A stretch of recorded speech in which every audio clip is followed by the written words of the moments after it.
Well, hi everyone. You all are welcome to my YouTube channel English Literati. If you haven't subscribed to my channel yet, then do subscribe to it so that you may not miss the updates. In today's video, I am going to discuss with you Katherine Mansfield's very popular and pathetic short story The Fly. First of all, I will give you in brief the introduction of the writer Katherine Mansfield, and then I shall tell you the summary of the short story The Fly. Katherine Mansfield Beauchamp Murray was born in 1888 at Wellington in New Zealand and died in 1923 at Fontainebleau in France. Is a very famous modern short story writer, poet, journalist, and reviewer. She is considered as one of the domineering voices in literary modernism. When she was just 12, she was praised for her creative talent in school. As a teenager, she went to London with her sisters for her studies and matriculated from Queen's College in 1903. She was closely associated with the great novelists like D.H. Lawrence, his wife, and Virginia Woolf, etc. Mansfield's works were influenced by the effects of World War I, as her brother Leslie was killed after a grenade exploded in his hand in 1915. Her first collection in a German pension presents sketches satirizing the Germans.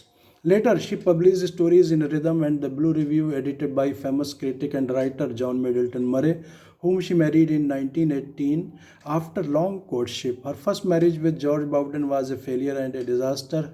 Her last 5 years of life were very tumultuous as she suffered from the bouts of tuberculosis.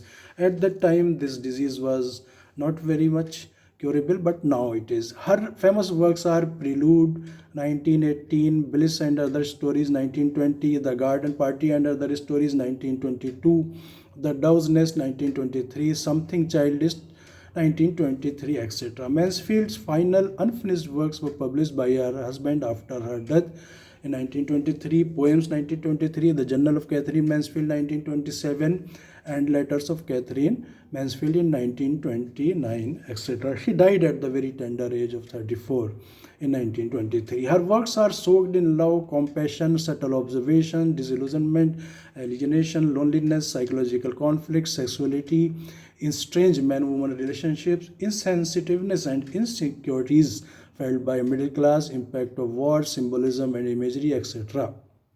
She is master of short story writing and has evolved very enchanting prose style with tinge of poetry. The Fly is a very famous short story written in last years of her life and taken from her famous short story collection, The Dove's Nest and Other Short Stories. The story is notable for the use of a stream of consciousness technique. The story revolves around the elderly people boss and his old employee Woodyfield. Woodyfield has retired from job and doesn't fail to visit his boss every week. He tells his boss about his daughter's visit to their brother's grave in Belgium who had died in the war, and also to his son's grave. The old boss wants to lament his son's death, but he hides his grief thinking about his employee's pain. In the meantime, he sees a fly vainly trying to come out of the ink pot. He helps the fly to come out of the ink pot and kills it by pouring ink on it. Well, now summary of the short story. The Fly is a very pathetic story woven around the theme of grief, loss, alienation, and death. The story also shows the traumatic effects of World War I. The story is narrated by third person and revolves around two old persons, Woody Field and his former boss. Woody Field visits his boss office every Tuesday where he used to work before his retirement. Woodyfield, who was 5 years younger than his boss, retired on account of bad health. Woodyfield's memory is very short. Woodyfield's dominating wife and daughters don't allow him to go outside of the house except on Tuesdays because of his deteriorating health. Woodyfield comes to meet his boss in his office where he is reading newspaper The Financial Times. The boss is leaning in his large leather armchair and looking like a child peeping out of the pram. He lights up the cigar and praises the furnishing and the decor of the office. Woodyfield forgets what he had to share with his boss. The boss offers him whiskey so that he may remember the matter he had to share with him. He tells his boss that his daughters visited their brother Reggie's grave in Belgium and also visited his son's grave. Both the young sons of the two friends had died during the World War I. He also tells him that the hotel charged them 10 francs for his stay, and Gertrude, his daughter, stole the pot to make up the loss. He also informs that the graves of both the young martyrs are well taken care of and beautiful flowers grew on them.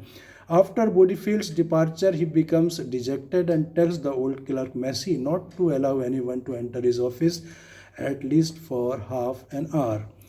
The boss bows in his chair, closes his eyes, and wants to weep, though he had promised to himself not to lament his son's death more. After his son's loss, he had wept a lot and thought that the wound would never heal. He had to hand over his whole business to his only son, but death snatched his son from him.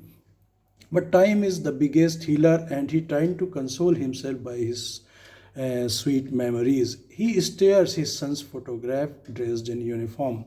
All of a sudden, he sees a fly in the inkpot, which was vainly trying to come out of the inkpot but failed. He draws it out of the inkpot using the nib of the pen and drops it on the piece of a blotting paper. He again pours the drop of ink on it, and the fly tries to clean the ink to survive. The boss hails her struggle for survival, again pours the ink on it. It again survives. However, the boss plunges his pen in the ink pot with heavy wrist and pours heavy blot on the fly. This time, fly doesn't succeed and succumbs and dies. The boss flings the fly in the waste basket and orders Massey to bring new blotting paper. He cleans his collar with handkerchief and thinks that he will not go in agony again. The writer symbolizes fly as the boss and the ink as grief and agony. The story ends on a very beautiful note that life means not to plunge in grief but to move on. One should not mourn the deaths of the dear ones so much, rather remember them in memories, because life is to move on. Thank you, and thank you very much.